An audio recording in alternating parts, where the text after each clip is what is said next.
Published 1900 EDT, the 6th of October 2017. Updated 1922 EDT, the 6th of October 2017. 30 years ago, on the night of October 15 and 16, 1987, hurricane force winds with gusts of up to 135 miles per hour ravaged England, the Channel Islands and northern France. They claimed 22 lives, and caused more than £12 billion worth of damage in today's money. Some 15 million trees were felled across southern Britain.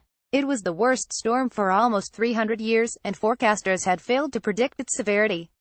In this graphic account, Jonathan Mayo has reconstructed, minute by minute, the events of that night through the eyes of people caught up in it, the emergency services who risked their lives to help, and the weathermen whose forecasts provoked ridicule. Flattened the shocking scale of destruction at the National Trust Summit's Garden at Ide Hill, Kent. October 15, 1987. Midday in the Bay of Biscay off Spain, a dangerous storm is developing, caused by cold polar air from the north colliding with warm tropical air from the south. The storm starts to move towards Britain. 1:25 p.m. on BBC One, weatherman Michael Fish begins his forecast. Apparently a lady rang the BBC and said she heard there was a hurricane on the way. Well, don't worry if you're watching, there isn't. 5 p.m. A group of school children from Worthing are on the final day of their geography field trip at Chesil Beach in Dorset. In the past few hours, the waves have got bigger and, as the students take measurements on the beach, they are constantly blown over. To the west, a huge, dark bank of cloud appears. 8:30 p.m. THE night shift at the London Weather Centre in High Holborn starts work. Senior forecaster Ian McCaskill looks at data processed by the Met Office computer a few hours before, showing an active but small low pressure running up the English Channel, producing gales but not much else. The satellite images reveal only a leaf-shaped cloud tracking up from the Atlantic. No need for alarm. However, the Met Office is working partially blind. The weather ship Romeo, which was stationed in the Bay of Biscay, has been withdrawn from service because of operating costs, and a strike by French meteorologists means weather reports from Northern Europe are not available. 9:30 p.m. The storm is continuing to move northeast. Ahead of it, there is rainfall across Wales and central and southern England, not uncommon for October. Yet there are telltale signs that something unusual is about to happen. In Reading, Berkshire, the temperature rises by 8 degrees in less than half an hour. People out on the streets of London noticed the wind change 180 degrees in only a matter of minutes. Redirected calls. Phone boxes trapped under a tree in Brighton. 10:35 p.m. The Met Office revises its shipping forecast and warns vessels of winds of storm force 10. But as people go to bed, there have been no alerts on the radio or TV of strong winds inland. They have no idea what is about to happen. 11:30 p.m. The Channel Islands are first to feel the storm's full force. On Jersey, Linda Corby and husband Brian are using the winches on their breakdown truck to move trees that are blocking roads. But as soon as one is dragged clear, they hear another tree fall. Linda is wearing her horse riding helmet as protection. Suddenly, the wind picks up Linda and sends her flying 20 feet across the road and into a tree. She is shaken but okay. The helmet has saved her life. 11:45 p.m. on the final weather forecast for the day on BBC One, Bill Giles says it looks like most of the strong winds will stay away, although it's still going to be very breezy up through the Channel and on the eastern side of the country. Midnight in South Sea, Hampshire. PC's Steve Woodward and Dave Brown are driving along the seafront at the start of their shift. Their Volvo patrol car is being hit by dozens of beach pebbles picked up by the wind. A set of traffic lights has been bent over almost horizontal, and shop and car alarms are going off in almost every street. In Worthing, West Sussex, parked cars are pushed across roads by the wind, and at Shoreham Airport, light aircraft are flipping over. Seagulls are impaled on fences and dashed against walls. October 161 amp storm reaches London. In Hounslow, Police Inspector Kathy Stewart looks out of her bedroom window and sees a garden shed flying through the air. In South Sea, Steve and Dave are helping two elderly residents into an ambulance. They have been injured by falling rubble in their care home. The PCs shield them with their bodies from the flying beach pebbles like bullets from a machine gun, Steve said later. Further along the coast in East Sussex, the 200 caravans at Peacehaven Caravan Park are starting to rock in the fierce wind. One by one the chains holding the caravans down snap. They start to roll. Most are empty, but inside one are Mahendra Gangwar and his wife. As their caravan tumbles over and over, they are convinced they are going to die. When it finally stops rolling, Mahendra crawls from the wreckage. With a torch, he starts a desperate search for his wife. Beach 90 miles per hour winds drive the Hengist cross-channel ferry ashore. 1.25 am trees are extremely vulnerable. They are in full leaf and standing in soggy ground as there has been plenty of rain in recent weeks. A train packed with holidaymakers traveling from Victoria Station to Gatwick Airport comes to a screeching halt inside a tunnel. The train has hit a tree that is now wedged under its wheels. The power goes off and the train is plunged into darkness. The passengers hear the wind roaring eerily past the tunnel entrance. The police arrive at Peacehaven Caravan Park. They are shocked to see heavy gas canisters and garden furniture flying through the air. Mahendra has finally found his wife. She was thrown clear when their caravan first started to roll. Of the 200 caravans on the site, only one has survived. 1.35 am Met Office sends a message to the Ministry of Defence warning the weather is so severe that the army may be needed to help the public. 1.45 am Steve and Dave's dramatic night in Southsea is not over. They are standing outside their police station when a woman screams. The PCs look up and see that a house opposite has a massive hole in its roof. Tiles from the roof crash around them as Steve and Dave sprint towards the house. Following the sound of frantic calls for help, they run up the stairs and shine a torch into a bedroom. The roof and floor have disappeared. Clouds are speeding overhead. Hanging from the windowsill, dressed in their night clothes, are a man and a woman who had been looking out of the window when a chimney stack fell through the roof and crashed to the basement. Meanwhile, a diesel train has arrived to help the passengers stranded on the Gatwick train. It manages to push the train through the tunnel, but then it, too, hits a tree across the tracks. The guard tells the passengers they have to leave their luggage and walk along the track to nearby Merstham Station, Surrey. For half a mile they make their way through the storm as trees fall around them. Crushed Beetle A Volkswagen takes the full force of a fallen tree to Southsea. Steve and Dave have a plan to rescue the couple hanging from the windowsill. There is a hole under the woman's feet where a joist once was. The policemen find a plank among the debris downstairs and push it across the gap and into the hole. By the light of a torch, the terrified woman makes her way across the plank. Her husband then crawls across to safety. The Gatwick holiday passengers have reached Merstham Station, but it's too dangerous to wait inside as the windows are being smashed by the wind. They all take shelter under a pedestrian bridge and wait to be rescued. 6 firefighters are answering an emergency call in Highcliffe, Dorset, when a 20-ton oak tree falls on the fire engine's cab, killing firemen Ernest Gregory and Graham White. 4 others in the vehicle escape. 3 am Several windows in the dome of St. Paul's Cathedral are smashed and the glass falls 280 feet to the marble floor. Racing skiffs on the Serpentine in Hyde Park are being lifted out of the water and left hanging in trees. In Croydon, 40 miles from the sea, salt is covering windscreens and windows. London cab driver Ryan Charles is driving through the West End. He's been working non-stop since 7 p.m. the previous evening. As he drives past the Cambridge Theatre, a scaffolding pole from the building falls into the road, just missing him. Shaken, Ryan returns home to his wife and children. As trees fall onto power lines across the southeast, alarms start sounding in the Central Electricity Generating Board's control room in South London. The national grid is overheating. Engineers make the difficult decision to deliberately cut off the electricity to save substations. Gradually London and much of the southeast is plunged into darkness. 6 miles off the coast of Eastbourne, the instruments on the Royal Sovereign Lighthouse are measuring winds of 110 miles per hour. The gusts are stronger than that. 115 miles per hour was the highest recorded, but this is the furthest the instruments go. 3.15 am Rev Harry Forder is lying in bed with his wife at their home in Marrow, Surrey. The sound of the wind reminds him of the wartime noise of German bombers. Suddenly, the attic collapses on top of them. His wife is trapped under a beam and Harry falls through a hole all the way to the ground floor, landing right next to the telephone. He dials 999. The howling gale wakes amateur weather forecaster John Banks in Clavering, North Essex. To the south he can see blue flashing in the sky that he assumes is lightning.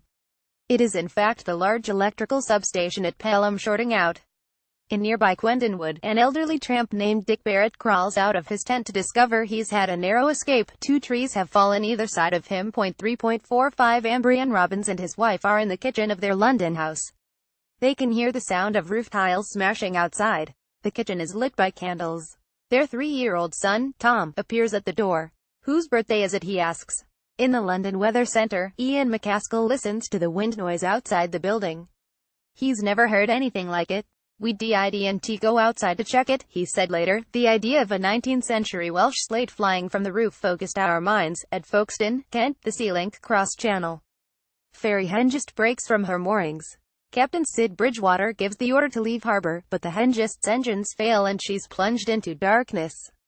The captain and his 22-man crew are helpless as the ship drifts to sea. The seawall has punched a 10 feet by 8 feet hole in her hull just above the waterline. Paul and Maggie Meredith are concerned that the trees surrounding their house at Bracedchart in Kent will fall. Having gone out into the garden with a torch to inspect them, Paul decides to take Maggie and their 3 children to a part of the garden that has no trees. As they sit huddled in their duvets, a tall beech topples onto the house, a branch landing on daughter Rebecca's empty bed. On BBC One, weatherman Michael Fish begins his forecast. Apparently a lady rang the BBC and said she heard there was a hurricane on the way. Well, don't worry if you're watching. Their ISNT. .4 phone rings at the home of Don Fenton, manager of Mansfield's shoe shop in Epsom, Surrey. The police tell him dozens of pairs of ladies' shoes are being sucked out of his store and flying across Epsom High Street. There is looting at the Allied Carpets store in Southampton. In Brixton, South London, thieves have cleaned out a radio rental store of all its stock. A tree crashes through the Butterfly House at Syon Park in Brentford, West London. Thousands of tropical butterflies escape into the storm, but few survive for more than an hour in the wind and cold. 2 rare South African butterflies do make it by eating rotten fruit from a garden, which makes them fall into a drunken stupor. The tipsy Lepidoptera are recovered later that day. 4.15 am in a hill at Clayton on the South Downs, sparks are flying through the air, like comets. A windmill is on fire. Its sails are turning faster than ever before, even though the brakes are on. Friction in the machinery is causing the sparks, which are burning through the wood inside of the mill. Simon Potter, one of the volunteers who has recently restored the windmill, is desperately trying to get to the top of the hill, but the wind is so fierce he can only crawl on all fours. A huge piece of white timber from the mill falls close to him. Simon finally manages to get inside the building, which is full of smoke. The mill had only just reopened after a 9-year restoration. There is no way he is going to let it burn. 4.30 am weatherman Michael Fish is heading into work at the London Weather Centre, having spent the past few hours trying to prop up trees and fences in his garden. Almost the entire southeast of England is now without power, from Hampshire, through London to Suffolk. 5 am Essex Fire and Rescue Service crews receive a call from their central control room. The conditions in the county are considered too dangerous and all crews are ordered to return to base. The ferry Hengist is battered by 90 miles per hour winds and slowly pushed towards rocks, but comes to rest on the beach. The rescue of her 22-man crew begins. After a gust of 99 miles per hour as measured, Gatwick Airport is closed. The control tower is swaying. Winds of 80 miles per hour have been recorded continually for 3 consecutive hours. Many anemometers, used for measuring wind speed, are run by electricity, so as the power begins to fail, vital measurements are lost. In Farnham, Surrey, the gable end of a bungalow is blown away.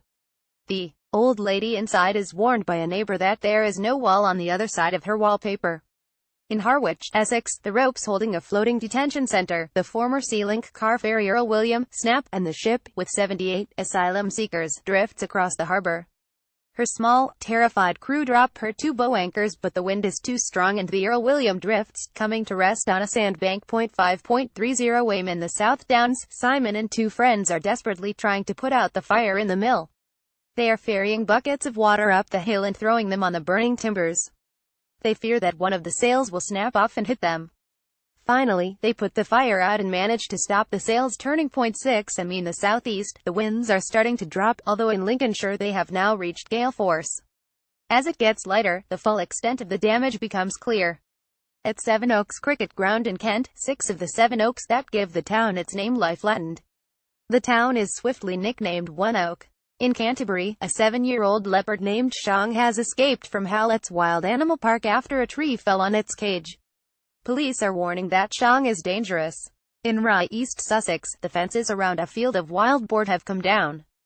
The bar are now wandering free.